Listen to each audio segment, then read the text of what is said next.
नमस्कार, नक्षत्र दुनिया चैनल में आप सभी का हार्दिक स्वागत है। आज के वीडियो में हम कुंडली के योग कारक ग्रहों के विषय में चर्चा करने वाले हैं। इसके अलावा अलग अलग लग्नों में कौन कौन से ग्रह योग कारक हैं, इस विषय पर भी आज हम चर्चा करेंगे और साथ साथ ये भी जानेंगे कि यदि कोई ग्रह आपका योग कारक है, उसे बलवान बनाना हो तो आप किस प्रकार से उसे बलवान बना सकते हैं। इन सबसे पहले मैं आपसे रिक्वेस्ट करना चाहूँगा कि यदि आपने हमारा चैनल अभी तक सब्सक्राइब नहीं किया है तो कृपया पहले चैनल को सब्सक्राइब अवश्य कर लें। साथ साथ बेल आइकन का बटन भी दबा दें ताकि नए वीडियो को नोटिफिकेशन आपको प्राप्त हो पाए। आइए शुरू करते हैं। योग कारक ग्रहों को समझने से पूर्व वो दर्शक जो हमारे चैनल पर नए हैं उनके लिए सबसे पहले मैं स्पष्ट कर देना चाहूँगा कि आपको राशियों की जानकारी होना अति आवश्यक है। यानी कौन कौन सी राशियां होती हैं और उनके स्वामी कौन कौन से होते हैं, क्योंकि इनको जानने के पश्चात ही आप कुंडली के योग कारक ग्रहों को समझ पाएंगे। तो आइए शुरू करते हैं। योग कारक ग्रहों को समझने के पहले हम राशियों को समझ लेते हैं, क्योंकि राशियों की जानकारी होना हमारे लिए अति आवश्यक है। ध्यान रखें, आपको लग्न कुंडली लेना है। आप ये ध्यान रखें कि किसी भी खाने में अगर 1 नंबर का अंक लिखा है तो वहाँ मेष राशि होगी, और कहीं पर अगर 8 नंबर का अंक लिखा है किसी भी खाने में तो वहाँ वृश्चिक राशि होगी, और इनका जो स्वामी ग्रह होता है वो मंगल ग्रह होता है। यहाँ समझने की दृष्टि से मैंने लग्न में ही 1 और 8 लिखकर समझाने का प्रयास किया है। कहीं पर अगर 2 नंबर का अंक लिखा है तो समझ लीजिए कि वहाँ पर वृष राशि है, वृषभ राशि यानी, और कहीं पर अगर 7 नंबर का अंक लिखा है तो समझ लीजिएगा वहाँ पर तुला राशि है, और इनका मालिक ग्रह शुक्र ग्रह होता है। यानी तुला राशि का भी मालिक ग्रह शुक्र ग्रह होता है और वृषभ राशि का भी मालिक ग्रह शुक्र ग्रह होता है। कहीं पर अगर 3 नंबर का अंक लिखा है तो समझ लीजिए वहाँ मिथुन राशि है, और कहीं पर अगर 6 नंबर का अंक लिखा है तो इसका मतलब है कि वहाँ पर कन्या राशि है, और इनका मालिक ग्रह बुध होता है। यानी मिथुन राशि और कन्या राशि दोनों का मालिक ग्रह स्वामी ग्रह वो बुध होता है। किसी भी खाने में अगर 4 नंबर का अंक लिखा है इसका मतलब है वहाँ कर्क राशि है, और कर्क राशि का स्वामी चंद्रमा होता है। कहीं पर अगर 5 नंबर का अंक लिखा है तो इसका मतलब है वहाँ सिंह राशि, और सिंह राशि का स्वामी ग्रह सूर्य होता है। कहीं पर अगर 9 नंबर का अंक लिखा है तो इसका मतलब है वहाँ धनु राशि है, और कहीं पर अगर 12 नंबर का अंक लिखा है तो इसका मतलब है कि वहाँ मीन राशि है, और इन दोनों का जो स्वामी होता है वो गुरु ग्रह होता है। कहीं पर अगर 10 नंबर का अंक लिखा है तो इसका मतलब है कि वहाँ मकर राशि है। कहीं पर 11 नंबर का अंक लिखा है तो वहाँ कुंभ राशि होगी, और इन दोनों का जो स्वामी ग्रह होगा वो शनि ग्रह होता है। कुंडली के योग कारक ग्रहों पर अभी हम चर्चा करने वाले हैं, लेकिन कुछ जानकारी और समझना जरूरी है। ध्यान रखें, कुंडली का पहला घर और कुंडली का चौथा घर, 7वां घर और 10वां घर ये केंद्र के घर कहलाते हैं। इसके अलावा कुंडली का पंचम भाव यानी 5वां घर और कुंडली का 9वां घर ये त्रिकोण भाव कहलाते हैं। ठीक है, अब केंद्र का जो जहाँ पर केंद्र लिखा हुआ है ये केंद्र का घर भी है और त्रिकोण भी है। यानी कुल मिलाकर देखा जाए तो 5वां घर विशेष रूप से और 9वां घर ये त्रिकोण भाव कहलाते हैं। अब इन भावों की महत्वपूर्ण भूमिका जिस पर अभी आज हम चर्चा करने वाले हैं, तो आइए अब उनको समझते हैं कि योग कारक ग्रह किस तरीके से देखे जाते हैं। आइए अब समझते हैं कि कुंडली के योग कारक ग्रहों को आप अपनी कुंडली में कैसे चेक कर सकते हैं।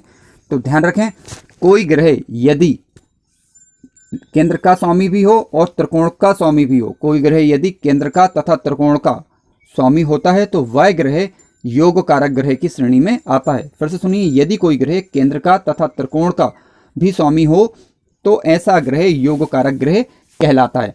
अब इन बातों को हम अलग अलग लग्नों पर उदाहरण की सहायता से सरल तरीके से समझेंगे, ताकि आप आसानी से पता लगा पाएंगे कि आपकी कुंडली में कौन सा ग्रह योग कारक है। मैंने यहाँ पर सबसे पहले कर्क लग्न का उदाहरण लिया है। अब कर्क लग्न की जब आप कुंडली लेंगे तो केंद्र में 4 नंबर का अंक लिखा होगा। ठीक है, तो इसका स्वामी ग्रह चंद्रमा होता है।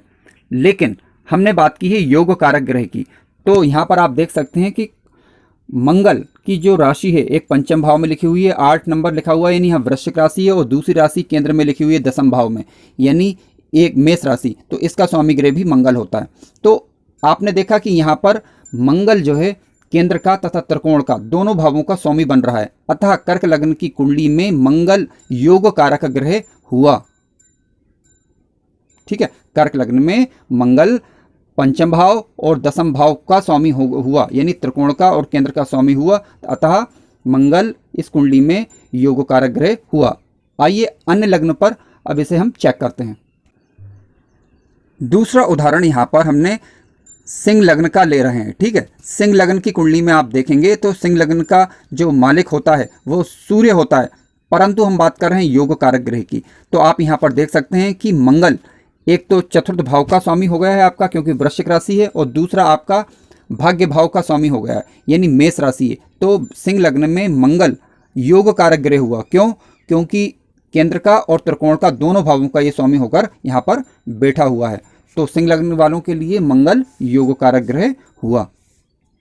अब आइए अन्य लग्न पर इसे चेक करते हैं। अगला उदाहरण हम ले रहे हैं वृषभ लग्न का। वृषभ लग्न की जब आप कुंडली लेंगे तो केंद्र में 2 नंबर का अंक लिखा होगा, इसका मालिक ग्रह शुक्र होता है, परंतु हमें बात करना है योग कारक ग्रह की। तो आप यहाँ पर देख सकते हैं कि शनि की राशि एक मकर भाग्य भाव में है, 10 नंबर लिखा हुआ है, और कुंभ वो आपका केंद्र भाव में यानी दसम भाव में लिखी हुई है। यानी शनि इस लग्न की कुंडली में दसम भाव और नवे भाव का स्वामी हुआ, यानी त्रिकोण भाव, और एक त्रिकोण भाव एक केंद्र भाव का स्वामी हो गया। अतः वृषभ लग्न वालों के लिए शनि योग कारक ग्रह हुआ। अगला उदाहरण यहाँ पर मैंने तुला लग्न का लिया हुआ है। ठीक है, तुला लग्न का स्वामी जो होता है वो शुक्र ग्रह होता है, परंतु हम बात कर रहे हैं योग कारक ग्रह की। तो तुला लग्न की कुंडली में आप देखेंगे चतुर्थ भाव में 10 नंबर जो कि मकर राशि होती है, इसका स्वामी ग्रह शनि होता है। ठीक है, और इसके अलावा आपका 11 नंबर यानी कुंभ राशि, इसका मालिक ग्रह शनि होता है। यानी शनि यहाँ पर एक केंद्र भाव यानी चतुर्थ भाव का, और दूसरा पंचम भाव यानी ये जो कि एक त्रिकोण भाव है, यानी केंद्र और त्रिकोण दोनों का मालिक हो गया। तो तुला लग्न वालों के लिए शनि एक योग कारक ग्रह हुआ।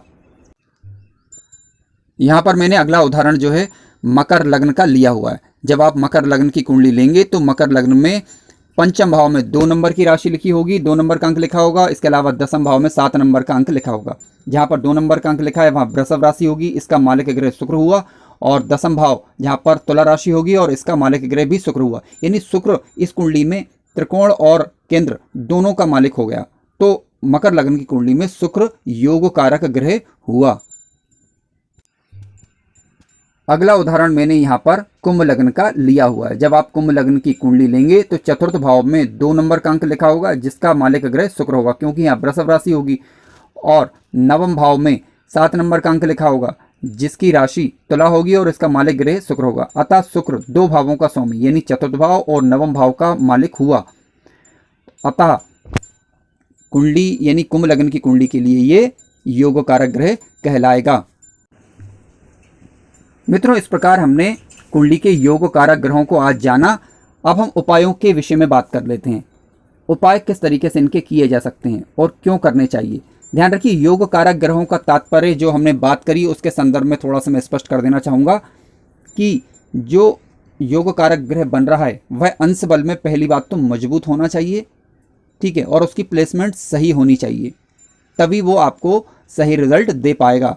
मान लीजिए कुंडली में कोई ग्रह योग कारक ग्रह बन रहा है, लेकिन अगर उसकी प्लेसमेंट सही नहीं है, वो पीड़ित है, वो वक्री है, या फिर किसी पाप ग्रह से दृष्ट है, तो अपना श्रेष्ठ फल जातक को देने में समर्थ वो नहीं हो पाता। इसके अलावा आपको उसकी लगने से मित्रता भी चेक कर लेनी है। ठीक है, लेकिन फिर भी अगर आप उपाय करना चाहते हैं तो आप उस ग्रह का वैदिक मंत्र से उपचार कर सकते हैं। यानी अगर आप उस ग्रह के वैदिक मंत्र का अथवा बीज मंत्र का जप करते हैं तो उसके परिणामों में शुभता आने लग जाती है। ठीक है, और वो कुछ फल आपको देने में समर्थ होने लग जाता है। अब कितना फल देगा ये निर्भर करेगा प्लेसमेंट के ऊपर, और आप उसका उपाय किस प्रकार कर रहे हैं इन बातों पर। इसके अलावा अन्य उपाय भी आप कर सकते हैं।